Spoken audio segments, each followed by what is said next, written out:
नगर परिषदेच्या निवडणुकीदरम्यान प्रभाग 9 मधील आदर्श हिंदी विद्यालय केंद्र क्रमांक 2 येथे आज मोठा गोंधळ उडाला। राम मल्लेश दुर्गे वय 40 या मतदाराने मतदान प्रक्रियेदरम्यान नगारा बटन दाबल्यानंतर अचानक भाजपच्या कमळ चिन्हाचा दिवा लागल्याचा आरोप करत संतापाच्या भरात ईव्हीएम मशीन फोडून टाकली। घटनेची माहिती पसरताच मतदान केंद्राबाहेर मतदारांनी गर्दी केली। संतप्त नागरिकांनी भाजप मुर्दाबादचे जोरदार घोषणाबाजी सुरू केली। काही वेळासाठी मतदान प्रक्रियेलाच ब्रेक बसल्याने वातावरण तणावपूर्ण बनले।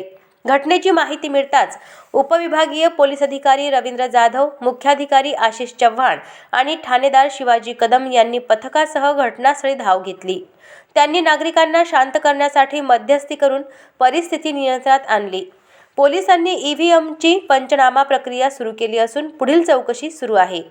या घटनेमुळे गडचांदुरातील प्रभाग 9 मध्ये निवडणुकीचे तापमान आणखी वाढले आहे। मतदान केंद्राबाहेर अद्यापही तणावाचे वातावरण असून सुरक्षा वाढविण्यात आली आहे। अशाच महत्त्वपूर्ण बातम्यांच्या अपडेटसाठी अजिंक्य भारत न्यूजच्या पेजला फॉलो करा आणि सबस्क्राइब करा। Thank you for watching.